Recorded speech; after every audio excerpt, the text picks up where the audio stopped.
Retomamos mais um Bíblia Fala no final desta semana, com ainda algum tempo e alguns minutos para podermos ver o que Pedro tem para nos dizer, sobretudo numa passagem que está inscrita na segunda epístola de Pedro, capítulo 1, para lermos os versículos 12 a 15. Ontem lemos o 13 e 14, vamos repeti-los novamente, mas vamos começar no versículo 12 do capítulo 1 da segunda de Pedro, para irmos até ao versículo 15. Diz assim: pelo que estarei sempre pronto para vos lembrar estas coisas, ainda que as saibais, e estejais confirmados na verdade que já está convosco.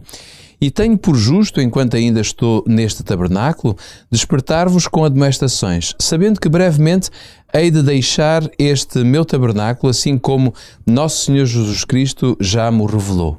Mas procurarei diligentemente que também em toda a ocasião, depois da minha morte, tenhais lembrança destas coisas. Pedro, aqui vemos um Pedro totalmente preocupado com cada um de nós, não propriamente nós que vivemos no seu tempo, que não vivemos, mas isto estende-se pelas gerações seguintes. E Pedro aqui mostra-nos como lida com o facto de saber que a morte é algo que nos atinge a todos, que no caso dele estava iminente quando ele falou. Mas o que é que nós podemos aprender com esta atitude de Pedro? Eu acho que, de facto, ao olhar para um homem, isto não é uma coisa assim muito comum, mesmo hoje nas nossas relações, a não ser talvez uma pessoa realmente no fim da sua vida com muita idade ou numa doença terminal. Felizmente não temos que lidar com essas situações assim tão frequentemente, mas é interessante vermos um homem que está totalmente consciente, não é? A escrever a um grupo de pessoas que ele ama, que são seus irmãos na fé. Exato. E no entanto ele escreve de forma tão deliberada e intencional sobre o facto de que sabe que vai morrer em breve. No fundo é isso. Como já vimos aqui, ele usa uma linguagem metafórica para falar disso, o que retira um pouco até de um certo peso, não é? Ele podia dizer, eu sei que em breve vou morrer, mas diz, em breve sairei deste tabernáculo. Talvez, porque não pensar que uma das razões para usar esta linguagem também seja aliviar um pouco o peso dessa afirmação, até para quem lê, e portanto isso quase um recurso estilístico, no fundo. Exato. Como se faz muitas vezes quando se escreve. Mas a verdade é que ele se refere de uma forma muito evidente ao facto de que está consciente de que em breve terá que enfrentar a vida. E eu acho que há muito a aprender aqui, sobretudo com esta postura de Pedro. Eu acho que a primeira grande lição é que Pedro não fala dessa percepção da sua morte para se queixar, ou mesmo para trazer atenção sobre si. Porque podia não ser no sentido de se queixar, até podia ser no sentido heroico, porque ele revela aqui que foi Deus que lhe revelou, portanto ele tem consciência. Aliás, Jesus já o tinha advertido, ainda Jesus estava nesta terra, isto aqui já estamos a falar de mais de 30 anos depois, mas já nessa altura Jesus fez uma referência profética à morte de Pedro. Exato. O profeta João mostra isso claramente no final do seu evangelho. Talvez Pedro ainda estivesse a fazer referência a essas palavras, ou mesmo que em profecia, em visão, quem sabe, Deus lhe tenha revelado de uma forma mais clara. Mas a verdade é que Pedro até podia usar esse facto, esse conhecimento, de uma forma, lá está, para se colocar talvez num papel de um herói, para ser admirado e dizer ali, eu vou enfrentar a morte, mas estou preparado. Não, eu acho magnífico esta forma altruísta, que eu acho que é o termo claro para falar aqui, quando Pedro se refere ao facto de sabe que vai morrer, o que lhe interessa é que isso seja proveitoso para aqueles que o estão, neste caso, a ler.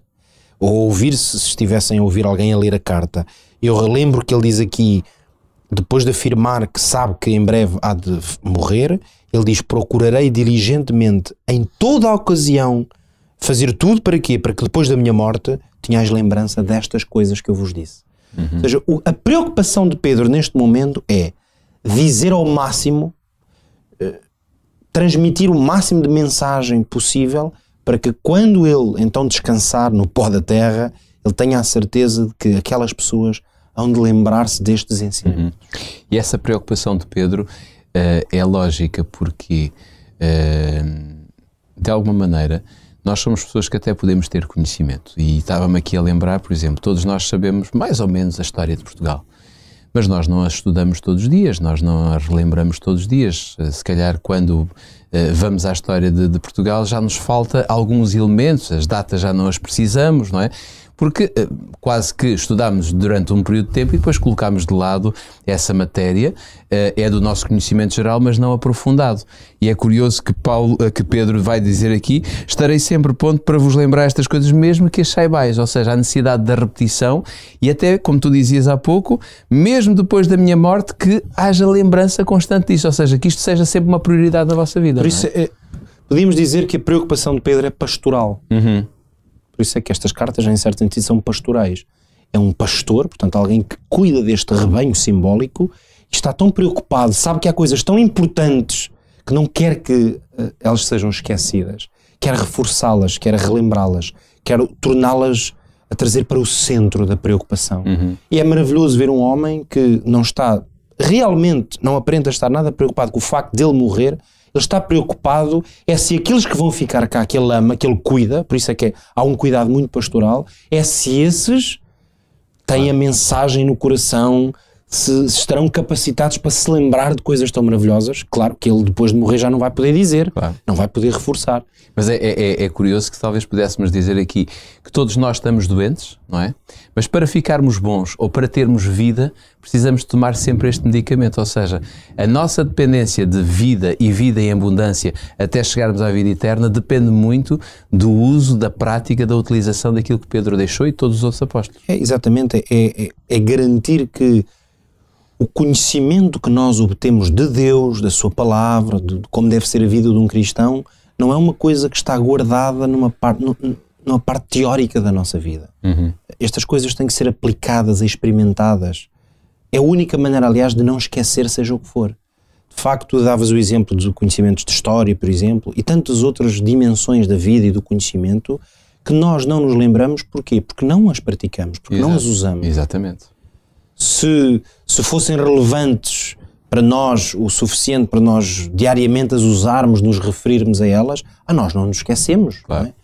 Não é? Então, a vida cristã é muito isto. Nós não podemos pensar que adquirimos um conjunto de conhecimentos, sei lá, sobre a doutrina cristã, por exemplo, ou sobre Deus, e pronto, sabemos isso, está tudo bem, prosseguimos com a nossa vida.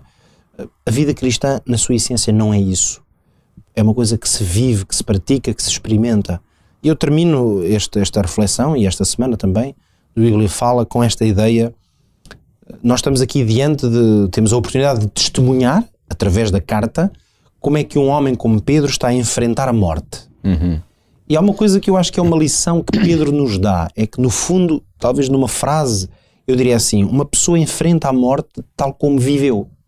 A maneira como enfrentamos a vida é que, na verdade, vai ser a preparação para como é que vamos enfrentar a morte.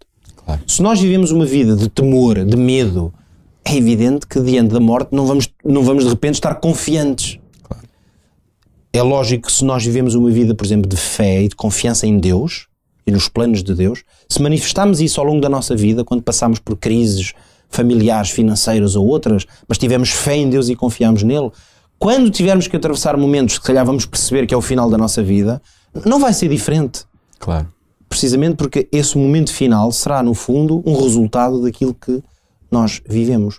Se eu viver uma vida de amargura, por exemplo, ressentimento para com outras pessoas, invejas, é evidente quando eu chegar ao fim da minha vida, e se eu me aperceber que a morte está diante de mim, às vezes muitas pessoas não têm sequer a oportunidade de fazer isso. Basta morrerem repentinamente, acidente ou o que seja.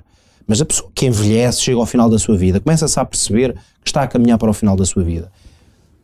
Como é que será a sua perspectiva se a sua vida foi basicamente de amargura, inveja para com outros? Esses sentimentos é que vão ser os seus sentimentos finais. Claro. Agora, se uma pessoa manifestou bondade, amor, misericórdia, se semeou ao longo da sua vida essas sementes, os momentos derradeiros da sua vida serão seguramente cheios de bondade dos outros para com ele, mas ele próprio, a pessoa que está nessa situação, também vai sentir. E é curioso que Pedro, e isto é um aspecto que me parece também de importância salientar, é que vemos Pedro aqui já praticamente no fim da sua vida, não é? No final da sua existência, falando claramente que sabe o que é que lhe vai acontecer muito proximamente depois destas palavras, mas a preocupação dele não era olhar para a morte como um problema. O problema que ele via era se nós, os que ficávamos depois, não seguíamos as pegadas que ele próprio viveu. Eu acho, Jorge, que isso é a essência do que é ser um pastor. E termino dizendo isto. Nunca nos esqueçamos que o Senhor Jesus teve quase que um encontro pessoal final com o apóstolo Pedro, quando lhe perguntou: amas-me, Pedro? E nesse discurso o Senhor Jesus disse a Pedro: apascenta as minhas ovelhas. Ou seja, deu-lhe um mandato, uma vocação pastoral. Eu acho magnífico chegar ao fim da vida de Pedro e perceber que foi exatamente isso que ele fez. Ou seja, ele quando termina a vida, ele está preocupado com o rebanho. É isto que eu vejo aqui. Isto é um pastor que está preocupado com o seu rebanho. E mesmo antes da morte, a sua preocupação é o seu rebanho. E até depois da morte, não é? Porque haja lembrança disto. Por isso, eu diria, ele viveu apascentando o rebanho, tal como Jesus lhe mandou, e até perto da morte ele ainda está a apacentar o seu rebanho. É um magnífico exemplo para nós.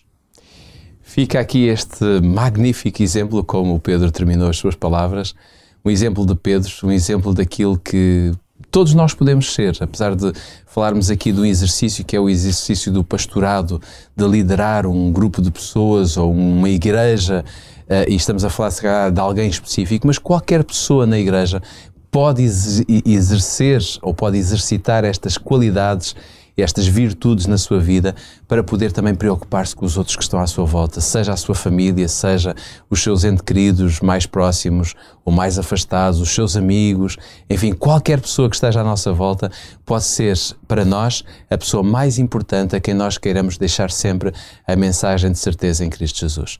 Nós vamos para fim de semana, você também, desejamos-lhe exatamente um ótimo fim de semana, mas se puder, ao longo destes dias que vamos fazer esta paragem, continue a abrir a sua Bíblia, porque tem muito para aprender. A Bíblia dar-nos-á sempre a perspectiva clara daquilo que Deus espera de cada um de nós. Quanto a nós, segunda-feira, voltamos então à RCS e ao Opti Channel. Até lá.